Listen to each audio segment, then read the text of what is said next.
नमस्कार दोस्तों, मैं हूं सुजीत कुमार। आप देख रहे हैं आखिरी आवाज। अभी हमारे साथ मां कौशल्या देवी फाउंडेशन ट्रस्ट के ये राष्ट्रीय अध्यक्ष हैं, संस्थापक भी हैं, केएल गुप्ता सर हैं। बताइए सर, बिहार चुनाव आ रहा है 2025, आपको क्या लगता है कि प्रशांत किशोर जो चल रहे हैं, ये दावा कर रहे हैं 243 पे 243 लड़ेंगे और अपनी सरकार बनाने वाले हैं, क्या बोलेंगे? जी, सबसे पहले मैं आपके चैनल आखिरी आवाज को बहुत बहुत बधाई शुभकामनाएं देता हूं। जितना बेखौफी के साथ, पूरे ईमानदारी के साथ जो आप पत्रकारिता को समाज के सामने रखते हैं, इसके लिए आप धन्यवाद के पात्र हैं। और जैसा कि आपने बहुत बड़ा यानी महान प्रश्न पूछा आगामी 2025 के बिहार विधानसभा चुनाव के लिए, रही बात श्री प्रशांत किशोर जी की, तो देखिए प्रशांत किशोर जी एक चेहरा है। उन्होंने बड़े बड़े दिग्गज को चुनाव में लाने का काम किया, जिताने का काम किया, लेकिन उनका जो एजेंडा है वो बिहार जैसे राज्य में टाई टाई फिस हो जाएगा। अच्छा। कारण कि जो उनका जो एजेंडा है वो बिहार के हित में नहीं है, वो किसी जाति विशेष के हित में है। जैसे कि आज भारत में आध्यात्मिक क्रांति चल रही है। विश्व में भारत एक ऐसा देश है आज जिसमें बिहार राज्य जो क्रांति के अग्रदूत बिहार राज्य को माना जाता है। जितना भी क्रांतियां हुई भारत में, उसका सूत्रधार हमारा बिहार है। प्रशांत किशोर जी वही काम कर रहे हैं जो पिछली सरकारों ने किया। इनका कुछ नया दिखाई नहीं पड़ता है, और नया दिखाई भी नहीं पड़ता। और इनका भी एजेंडा हिंदू मुस्लिम है। जब हमारे यशस्वी प्रधानमंत्री जितने भी चुनावी समर में भाषण हो या जनरल मीटिंग हो, हमेशा समस्त भारतवासियों के एक सूत्र में बांधने का काम करते हैं। उनकी आवाज में आपने बहुत सारे भाषण सुना होगा उनका, देश और विदेश में भी, लेकिन उन्होंने कहीं पर भी हिंदू, मुसलमान, सिख, ईसाई, बहाई, जैन, बौद्ध की बात नहीं किया। उन्होंने हमेशा बोला कि हमारे देशवासी, हमारा 150 करोड़ हमारे देशवासी। तो आज का मुद्दा ये है, आप साफ सुथरी छवि से चुनाव जीत सकते हैं, और हर जगह घाल मेल रहता ही है। बोलते हैं कि भाजपा वॉशिंग मशीन है। मेरा मानना है कि अंगुलीमाल भी कभी बुद्ध के शरण में आए तो क्या वो डाकू रह गए? उनका हृदय परिवर्तन हुआ।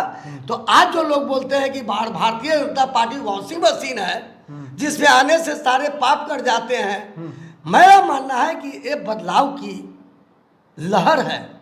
भारत माता के सपनों को साकार करने का लहर है।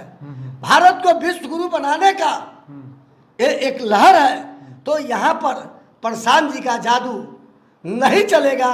पूरे बिहार में एक सीट भी वो अपने दम पर नहीं ला पाएंगे। ये मैं निश्चित तौर पे आपके सम्मानित न्यूज चैनल के माध्यम से मैं आह्वान करता हूं कि इनका एक भी सीट नहीं आएगा, ऐसा मेरा मानना है। जैसे सर, बहुत सारे पार्टियां बनती, सरकार तो बनती रहती है, लेकिन आज करप्शन बहुत तेजी से आगे बढ़ रहा है। उस करप्शन रोकने का जो हमने एक प्रण ठाना है कि हर गांव में जब लोग एकत्रित रहेंगे, इकट्ठा रहेंगे, तभी ये करप्शन कमेगा, घूसखोरी घोटाला कमेगा। तो इस अभियान में हम अभी चल रहे हैं। तो क्या आपको लगता है सर कि एकता के अलावा कोई विकल्प है? बहुत बहुत धन्यवाद सुजीत बाबू।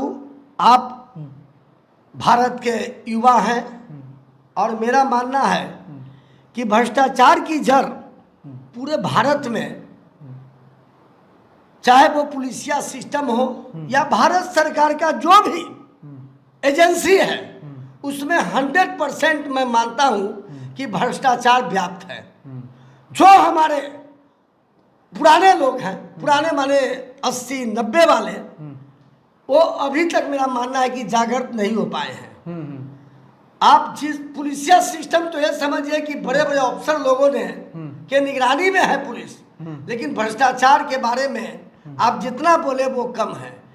मेरा मानना है कि इस सारी समस्याओं को सने सने दूर किया जा सकता है। एकदम नहीं हो पाएगा, क्योंकि जब जड़ तक में, गहराई में जब भ्रष्टाचार है, उससे निराकरण करने के लिए युवाओं को आगे आना पड़ेगा। और वो भी युवा कौन? नशे वाला युवा नहीं, सिद्धांत युवा नहीं, जिनके अंदर चंद्रशेखर जी जैसे, भगत सिंह जैसे, सुभाष चंद्र बोस जैसे, खुदीराम बोस जैसे जज्बा हो, जो चाहता है कि सही तौर पे भारत माता के सपनों को साकार करना है, उन लोग जब आएंगे और बैठ करके एक छत्र के नीचे जब एक सभा होगी, भ्रष्टाचार पर विवाद प्रतियोगिता होगी और काफी सुधार के लिए बात वार्तालाप के द्वारा ही इस समस्याओं का हल हो सकता है। हाँ, समय लगेगा।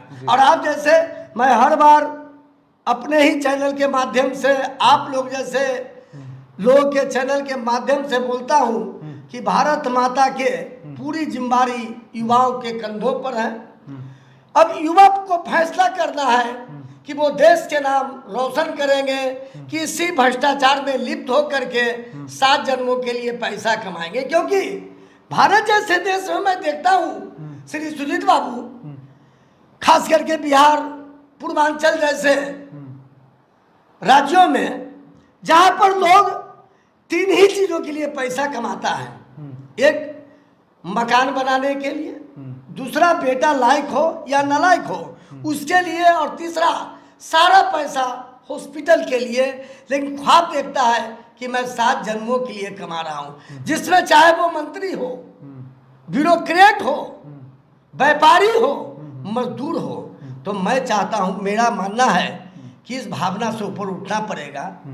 अगर आप ऊपर उठेंगे और तत्काल जीवन जीने का मजा आज में है, जीवन को संतुलित करने का मजा आज में है, जीवन को प्रकाष्ठा पर सर्वोत्तम और सर्वोच्च सत्ता की प्राप्ति के लिए आज में जीना है, और वो जीना है कि कल सवेरा मैं देखूं ना देखूं। इस भावना से अगर आप जीते हैं तो देश का नाम विश्व में विश्व गुरु के रूप में हम स्थापित होने का काम करेंगे। इसमें बदलाव की जरूरत है। चलिए, बहुत बहुत धन्यवाद।